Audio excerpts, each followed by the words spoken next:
told coming in from around the world and especially across the country is interested to see what happens after that viral idea to storm Area 51, that secret military base not far from here. Authorities are expecting up to 30,000 people to show up during the course of this three-day music festival, which begins tonight. Back out here live, we will have much more from the tiny community of Rachel, Nevada at 6:30. Reporting live.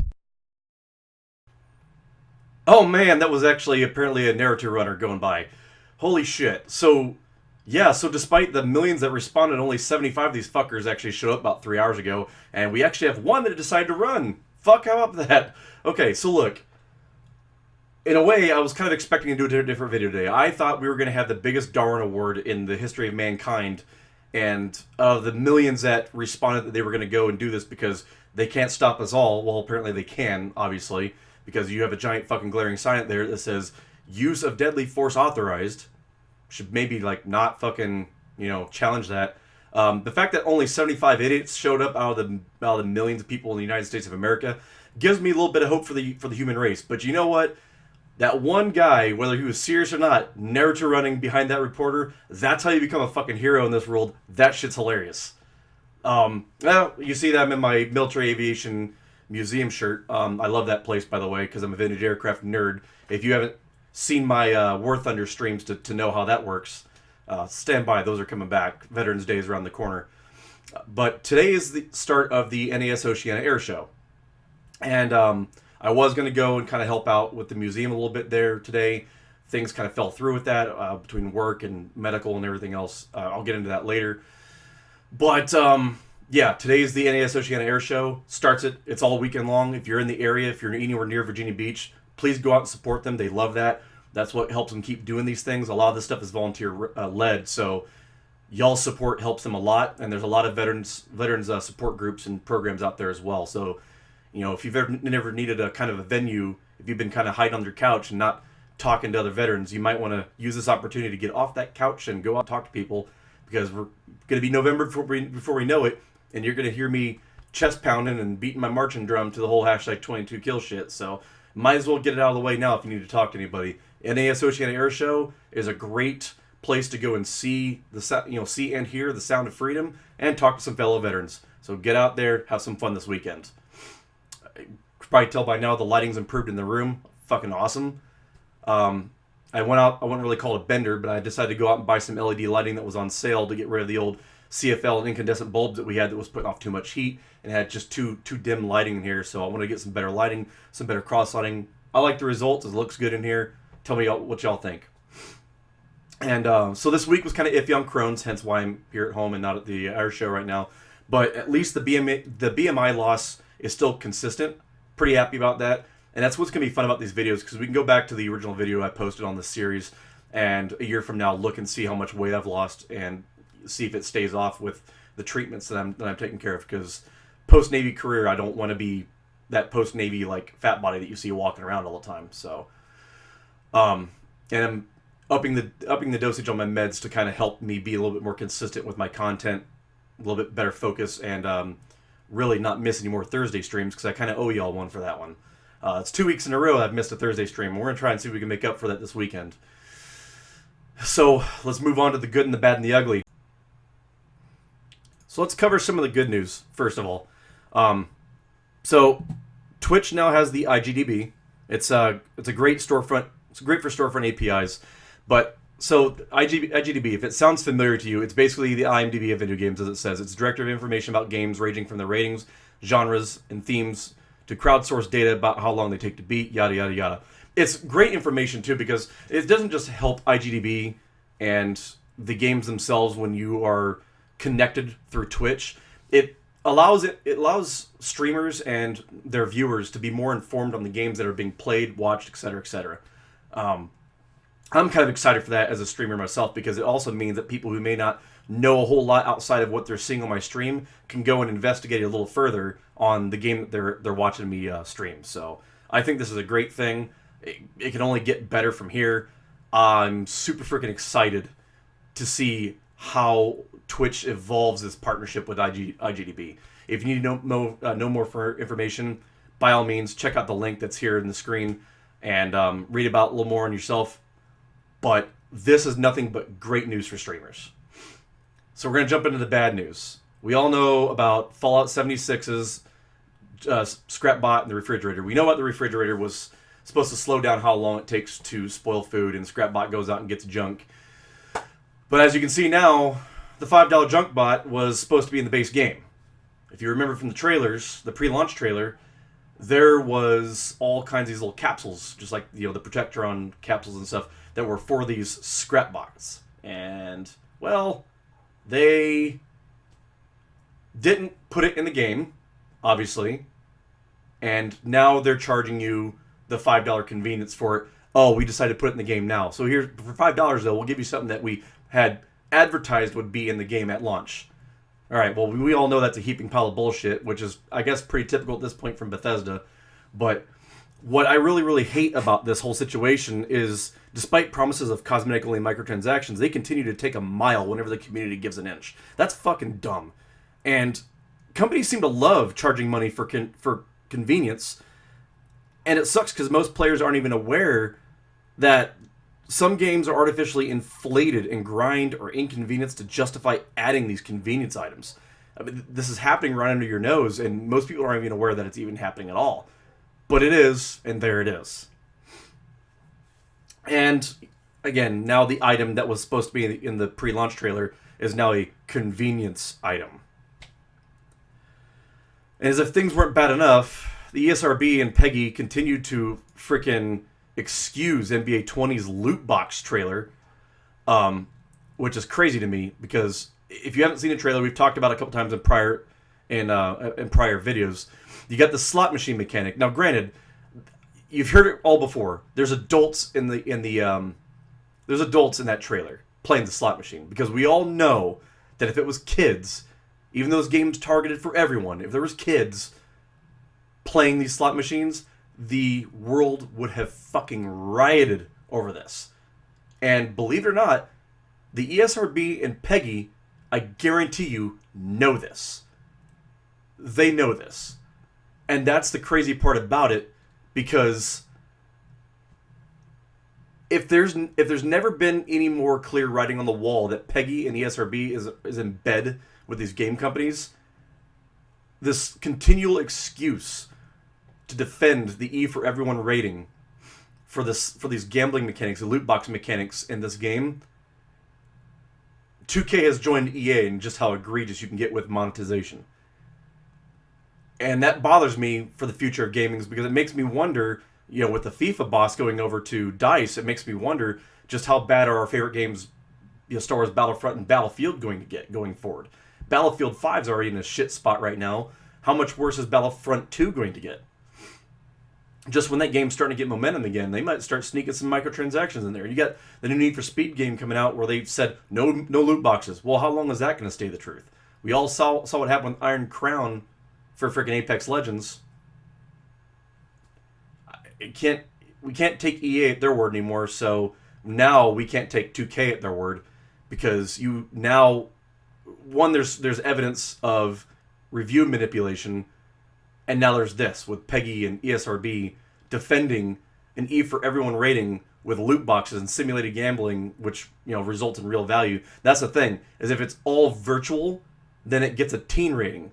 If there's actual value to the content that's being put under microtransaction, then it's supposed to be an adult-only rating. There's microtransactions in this game that result in random chance loot with value, and it still gets an E for everyone rating.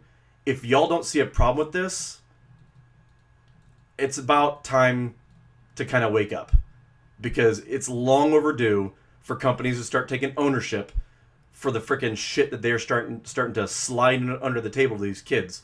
Because how long before these kind of predatory acts that these companies are doing, how long before it starts to cement gambling behavior in teens that then eventually become adults with these problems? We've all seen the problems that gambling addictions can create.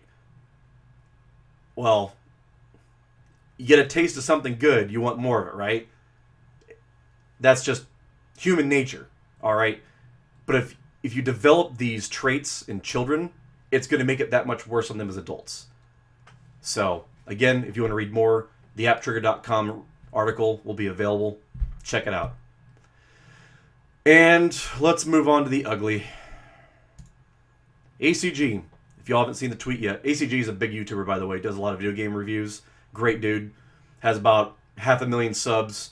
Gets about 250,000 views on each video easily, right off the bat. And he says, LOL, did anyone just get informed by YouTube that they were no longer going to be verified? I just got the email. They're dropping verification from ACG. So people are getting these emails that they are no longer meeting the criteria for verification.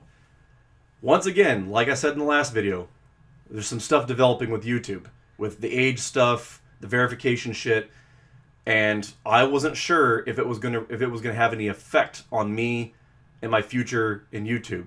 Again, I'm gonna ride this out for a while because I'm not like some multi-million sub guy yet. I'm not there. I don't plan on being there. That's why I only do one video a week. Now, if I ever get to a point in my life / career to where I can stream every other day and do a YouTube video a day, and I have that kind of life balance to do so, then I might be concerned with that. And then it might be time to move my product over to Twitch.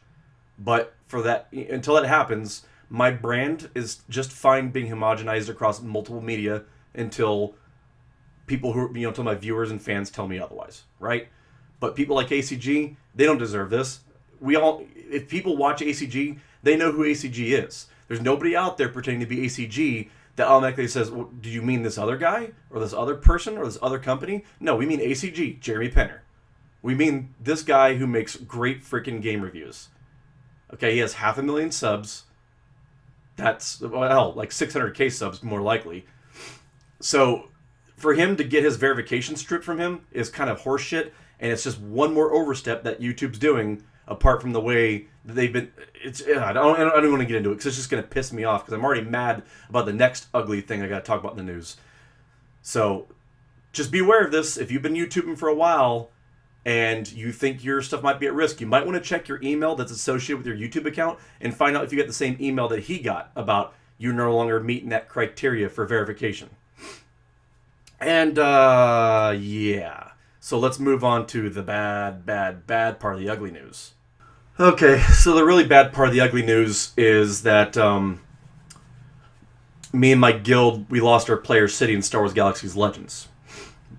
Long story short, the treasury was not full. It didn't have enough to pay up the city upkeep. For those, this is Star Wars Galaxy's news for people who I'm speaking Greek to. Long story short, you need money to keep all your municipal buildings in your city hall. You create that pad of money by donating to the treasury, and if you don't have money in your treasury, everything goes poof over a period of time. Well, that period of time lapsed, and obviously we all know, due to the lack of streaming and everything else, I've had a lot going on IRL, some medical stuff I've been dealing with, and everything else. So, unfortunately, the folks that were left behind, including the founder of that city, didn't keep up on it. The treasury ran out, our city poofed, we're starting over, and it was pretty much unanimous in the whole guild across the board that at the very, very least, militia should also be informed when it should be a quality of life update across the board. There should be some information passed out via in-game email about how much was taken out of the treasury, how much is left. That's all it should be said in the email, okay? At the weekly update every Thursday at 4 p.m. Eastern, it should go, this was deducted from the treasury to pay for city maintenance. This amount remains in the treasury. That's all the information they need. Or it can be in a system message in the city for militia. However you want to do it, it can be done. At the very, very least, mayor and militia. And I don't think there's anything wrong with an opt-in option at the terminal. Like, not automatic, but opt-in. If a citizen wants that information too, so they can help donate as well, then they can run up to the city terminal and city hall and go opt-in for treasury updates. Cool. Easy thing. Done. Right? And unfortunately, there's still some folks that are stuck in the dark ages and want the mayor to shoulder the ultimate responsibility for his city. Despite, in real life, being something that actually happens. You know, it happens to people, including the mayors who've run cities. It happened on live. It happened now. This is not fucking 2003 anymore. It's 2019. There's nothing wrong with the quality of life update. I'm not naming any names. Y'all know who you are. Y'all know who said it. It's time to get out of the dark ages and let's start doing some quality of life updates. You know, there are still some people that are coming back to Star Wars Galaxy's Legends. You might not be aware of this yet, but there's still some people coming back from the SWG Legends who aren't even aware that the rates went back to pretty much pre-CU days, and that it's not the cheap NGE city costs anymore. There's a lot of folks coming back who don't know that because they're still going off the old school SWG wiki that tells them otherwise. They're not seeing the SWG Legends wiki because that information is not consistently put out there. I'm not going to put the blame on anyone, but if y'all want people to be informed and be aware instead of assuming that they know that or saying, well, they should know that, like they're a fucking police officer or something, bullshit. This information needs to be very transparent because this is a big change for a lot of people right now, and there's some folks whose cities are already starting to drop off pretty much almost overnight from Thursday night, not just ours, but who didn't have this information before. There's some people who I talked to after it happened to me who were shocked it's even a thing at all, and the only reason it didn't happen to them is they had hundreds of millions of dollars or of credits in the treasury. So, no, there's nothing wrong with the quality of life updates. 2019 now, people have real life. People do SWG as a side fun thing, not as a full-time game anymore. I'm sorry. Accept it. Okay? I don't see the same people on consistently day after day like I did on live. I just don't.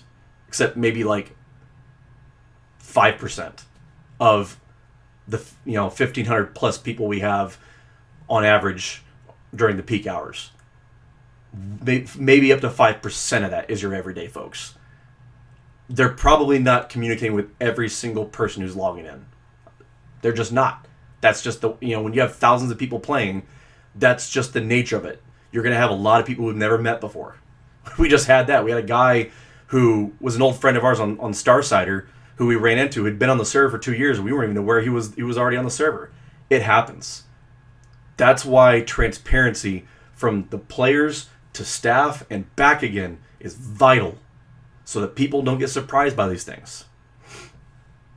And that's all for the good and the bad and the ugly this week.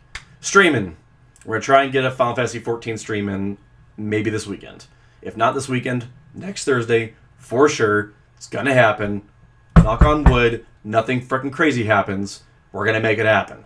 I want to try and get a Destiny 2 stream in this weekend too while Iron Banner's still going on, so y'all can see how bad I suck at Crucible.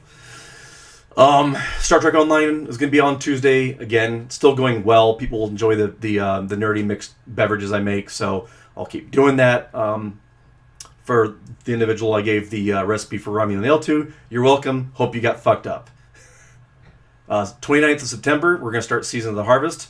Again, that's why I need to stay consistent on this. And we'll start with the Quarantine Zone run on SWG Legends because I need that damn Flare S swoop. So if y'all want to help a brother out, Galaxies players, come help a brother out. I want my Flare S. I'm already at the final camp. I just need to kill the shit.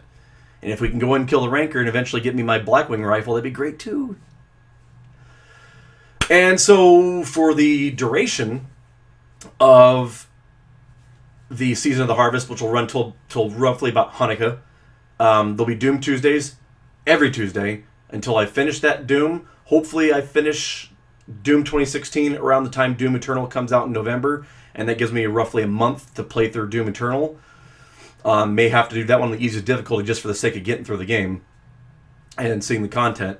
But so for Thursdays for the first half of October, we'll be doing Destiny 2 Shadowkeep because it'll be kind of spooky. It'll be fun, some fun content, some story content. Try and get through as much of that as we can.